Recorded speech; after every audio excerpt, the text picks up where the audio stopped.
Hi guys, and welcome back to another episode of Rebuilding Wimbledon. If we could get 400 likes on this video, that would be bloody fantastic, and I really hope you guys are still enjoying the series. Right, we're going to do a question today as well, but I'm sure you're wondering why we're on this screen and why you can't see me.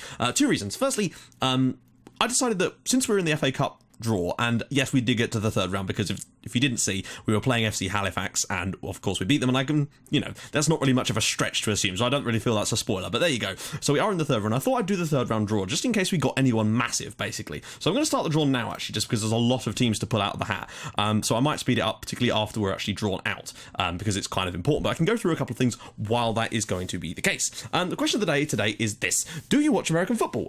Not really. I mean, to be honest, I watch the Super Bowl sometimes. Well, no, I always watch the Super Bowl, but I don't know, I'm a very casual fan. We've got Sheffield Wednesday from the Championship in the FA Cup third round. I would have loved a Premier League side, frankly, just so that we could got some money from it, basically. But, Sheffield Wednesday gives us a chance of maybe even having a crack at them. You just don't know. It depends on where they are in the Championship. I won't go on there because it might reveal where we are in leagues and stuff like that.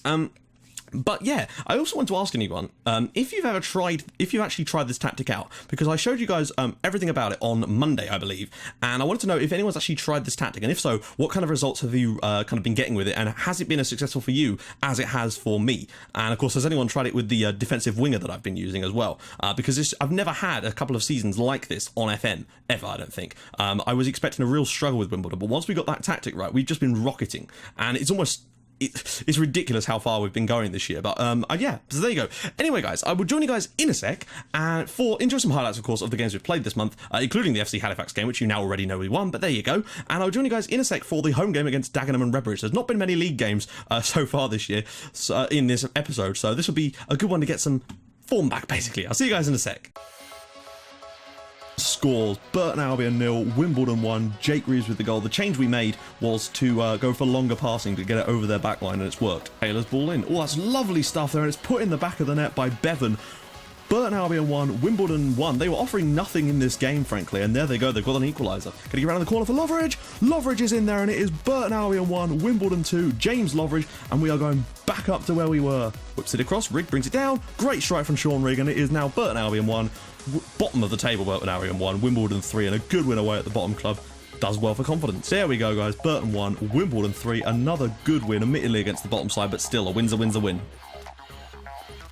For Taylor again, he's gone round his man and scored this time. They're playing right into our hands with their flat 4-4-2. Wimbledon 1, rival Southend 0, and oh my god, what are we doing? Luton are doing well as well, though. There we go, guys. Wimbledon 1, Southend United 0. They really couldn't have played a worse system against us. So, I mean, we only won 1-0, but it could have been 4 or 5. It's also worth noting that of the teams that went up last year to this league, 3 of them are in the top 8 and 2 of them are in the top 3, so that's strange. Oh, Loveridge on the rebound. Oh my god, sorry guys, I wasn't commentating. It was just a ball lumped in off the crossbar, and Loveridge just put it in. Wimbledon 1, Birmingham 0. We could go to the semi-finals. On goal goes round the goalkeeper and slots it home. I don't know what the keeper's doing. Wimbledon 2, Birmingham 0. Lyle Taylor, and could they be in for another battering? That was straight away through, and Brock Madsen almost immediately gets one back for Birmingham. That was really poor from us, but there you go. Nikolai Brock Madsen, Wimbledon 2, Birmingham 1. Shinnie with the long ball in, and Brown's there, and that's such an easy goal, and set pieces are just not our forte. There we go, guys. We have won it on penalties in the end, after a 4-3 win in the shootouts. We are through to the next round, amazingly. Forward goes in, Taylor brings it down, strikes it, and it's in the back of the net. Great angle from Lyle Taylor. Wimbledon 1, Bolton 0. Lyle Taylor's 13th of the season, and somehow we continue to march. Tight angle, but there's a lot of space here. Loveridge is across, and it's 2-0 to Wimbledon against a very, very struggling Bolton team, unfortunately. With 2 goals to the good and flying again. Goes to the edge of the box for Shenton. That's lovely football. What about that? The pick out from Ford, the goal from Shenton, and that is 3-0 to Wimbledon, and a thoroughly perfect performance on the end. There you go, guys. Wimbledon 3, Bolton 0. The scoreline is very flattering. Bolton hit the post like 5 times in really good opportunities, so we were very lucky to win that by as much as we did.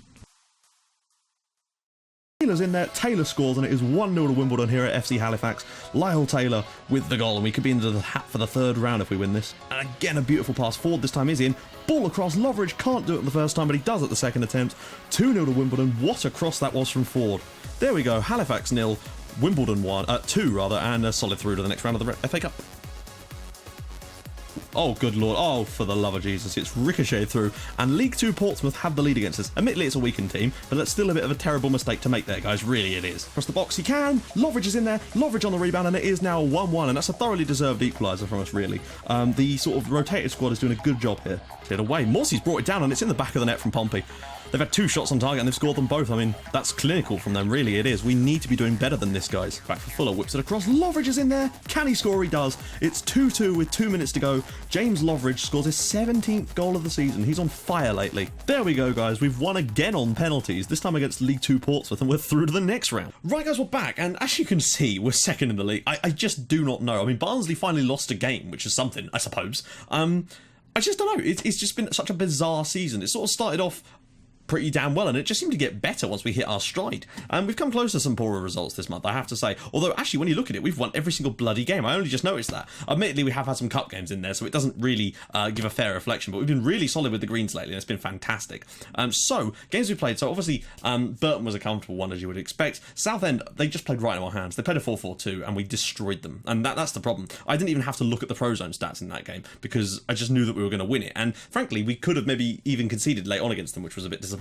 Then a 2-2 win against Birmingham on penalties. We went 2-0 up and then they came back, which was a little bit disappointing, but we did win it on penalties in the end. Bolton, again, really, really struggling side, and they played a 4-4-2. A lot more teams are playing 4-4-2 against us lately. Don't really know why, considering that's who we're strongest against generally. Halifax, of course, in the Cup was a nice, easy one, and then we've scraped past League 2 Portsmouth on penalties to reach the semi-finals of the Johnson Paint Trophy. Now, that's incredible. For one thing, but this game we actually played a very weakened side, or I did a full rotation, so to speak. So as you can see, the likes of Sweeney and Nightingale started. Meads, Falkingham, Rigg and Lyle Taylor, and then obviously Molina, Harris and Michael Brown also played in that game. The one big issue we've got though is that, well, how can I put this? Lyle Taylor has, well, I've taken him out behind the sheds and shot him. No, he's actually been injured, basically. He's got himself a 3 or 4 week injury, which means he's going to miss today's game against Dagenham. But Dagenham are now bottom of the league, which is outrageous, frankly. If you actually look at the teams that came up, you know, Oxford, 11th. Luton are 3rd, and we are bloody 2nd. But Dagenham and Redbridge, no, they weren't having any of that. I think if you go up automatically, they'll give you a boost or something. It seems like that anyway. But there we go. So we are sitting in a ridiculously good position. I still don't know if we can maintain it for the entire season, particularly as we're getting more injuries and long-term ones. I mean, admittedly, we've only got 4, which isn't too bad, but they are quite long-term injuries. So Tom Elliott's gone. We can't use him at all. Frankham won't be back until about March. But thank God for Anthony Ford. That's all I can really say. Tony Harris still won't sign a new contract, so we could have some issues there. Let's take a little look at the squad, of course. Goal scorer at the moment, top goal scorer is Loveridge now with 17 goals. Bloody brilliant. Not contributing much from elsewhere, but our strikers are just doing so much. And they get plenty of assists to go with it as well. You know, Loveridge has got 5, Taylor has 6. Jake Reeves has 7 assists, which is fantastic. Most player of the match awards was Frankham, but unfortunately he's out. I noticed that, like, Tom Elliott, Harrison, Fitzpatrick, Taylor, admittedly, those two wouldn't play anyway. But you know what I mean. So pass completion, of course, James Shea does a very good job, and so does Kinsella. Key passes is all about Reeves and Loveridge, just flying away with that. And the top player over the last month is actually going to be Johnny Byrne, which is great to see. He does have some good...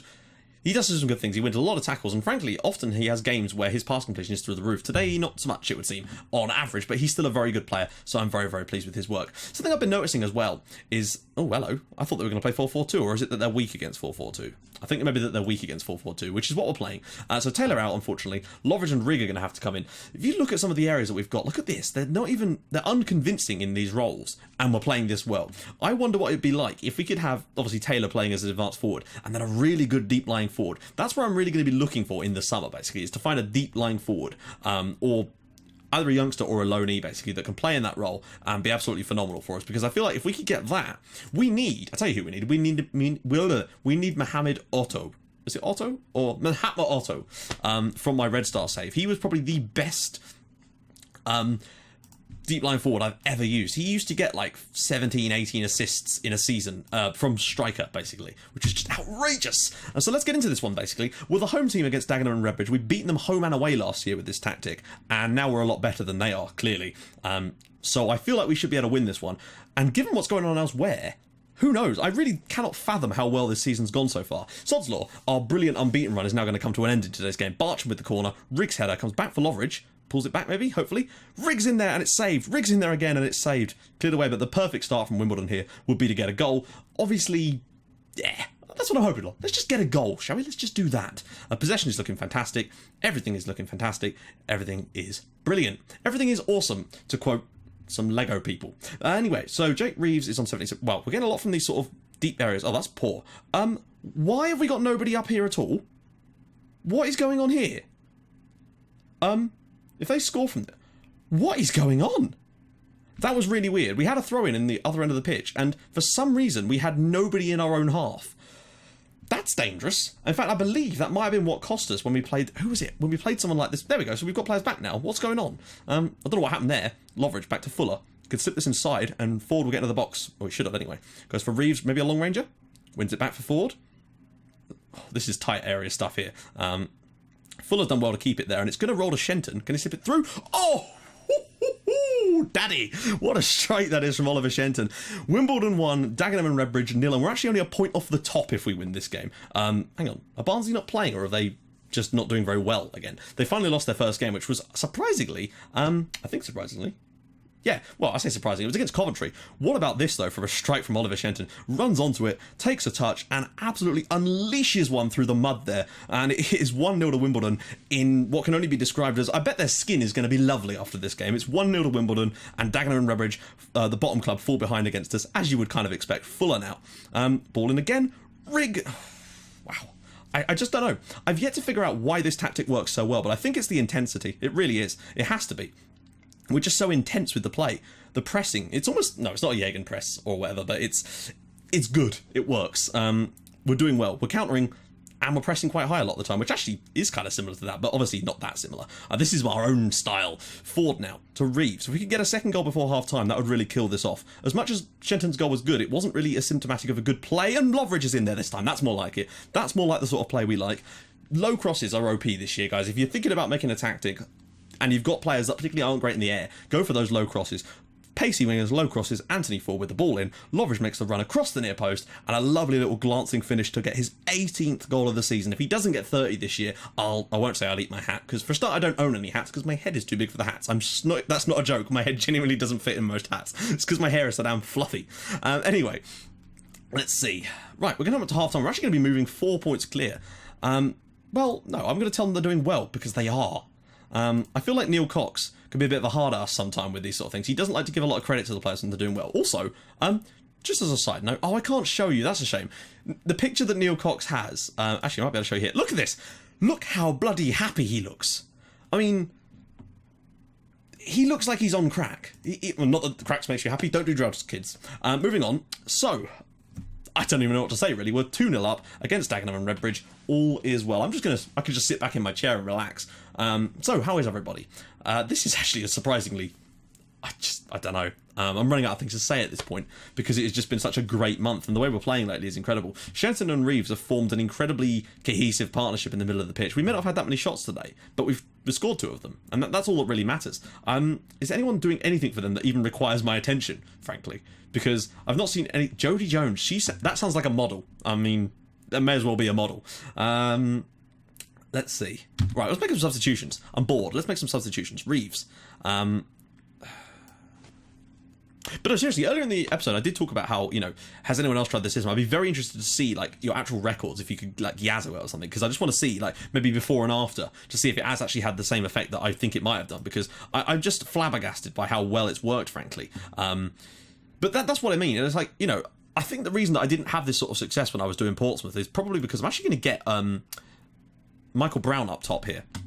I'm trying to move him in to be both either a striker or a centre mid because he can only really play AFC at the moment, which is a challenge. So, yeah, but basically, I think the reason this never happened with Portsmouth is because with Pompey, I, for a start, wasn't very inept at making... I was pretty damn inept at making tactic. Oh, please don't concede from a goal kick, from a corner. Thank God for that. We've actually not done so many corners conceded this year either. It's all been very, very tasty. The main problem we've had this year actually has been free kicks, and not direct free kicks because I've still yet to concede a free kick or score one. In fact, I don't think the entirety of this save now we've conceded or scored a direct free kick, which to me is outrageous. I don't know if some of you saw me talking about this on Twitter a couple of weeks ago or a week ago, but apparently when I showed the screenshot, I don't know if I actually showed the screenshot. Basically, in a 46 game season last year, there were three free kicks scored in the entire league. There we go. Wimbledon 2, Dagenham and Redbridge 2, 0 rather. A very solid win. I can think of plenty of things, but let's keep this run going. The longer we keep this run going, the longer we're going to be in this position. We've scored 41 times this year. That's 11 more than anyone else. Okay, fine. Defensively, we're actually starting to improve a lot now. I think the changes I've made regarding Andy Barcham, moving him to a defensive forward, is what's really made the difference. I didn't expect it to have the effect that it did. Like, I thought we might tighten up a little bit, but I didn't expect it to make us as good as we've been. But that seems to be the final tweak that was necessary. Just looking at our last few matches, particularly in the league, so a 0 there, only conceded 1 there, fair enough, 2, then 1, 0, 0, 0, 3 clean sheets on the bounce there, and that's quite a few league wins in a row. 1, 2, 3, 4, 5. Bloody hell, we've got another league game coming up next against Luton, which is going to be much tougher than I expected it to be. But yeah, what I actually wanted to show you is this. On the stats page, team detailed, I wonder what these stats are like this year, because it was ridiculous last year. If I can only find it. It's indirect free kicks, attacking, where is it? Bloody hell, I can't find it. Oh dear. Goals from direct free kicks, right. So far in 20 matches, we've had 2, 3, 4, 5, 6, 7 free kicks.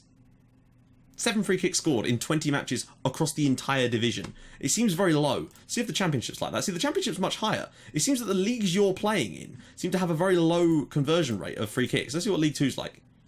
So it's still not... it's better than it was last year, because last year there was literally 3 over the entire season. No team scored more than 1. Bit weird, that, and maybe something that SI need to take a little look at, because I know that the quality gets worse, but the point is you should still be able to score some, really, shouldn't you? So in the next episode, I'm thinking, we've got 2 games against Barnet in the Johnson's Paint Trophy semi-finals, and I'm surprised about that, because aren't Barnet a League 2 side? They've done well to get there. In fact, yeah, they're not even a great League 2 side, unless they're having a good season so far, but we could potentially reach a cup final this year. If we don't screw that up, and I genuinely think over 2 legs against Barnet, we should be able to beat them. And that means we could be playing in the Johnson's Paint Trophy final, which isn't a magnificent event, but the point is, it is a final, and it could be the first ever trophy in this save. However, I'll tell you what we've got to do. We've got to do the FA Cup third round game against Sheffield Wednesday, because we could pull off an upset there. You just don't know. That seems fair to me. So guys, if you like this episode, please do drop a like on the video. That would be bloody amazing. And I will join you guys in the next episode. And if you haven't already, of course, please do subscribe. I'll join you guys in the next episode. We've got we've got Luton at home. That is tough, but it's winnable because we're at home and it's Luton. Oldham away, Walsall away. That could be really difficult. Fleetwood at home isn't going to be easy, and then we've got some winnable games, but also I feel like we're not going to keep this unbeaten run going any longer. I feel like it will go this month. Anyway guys, I will join you guys in the next episode for a home match against Sheffield Wednesday. Can we be, well, yeah, it will be a giant killing given our sort of relative status to the Owls. So I will join you guys then. Thank you so much for watching. Bye bye.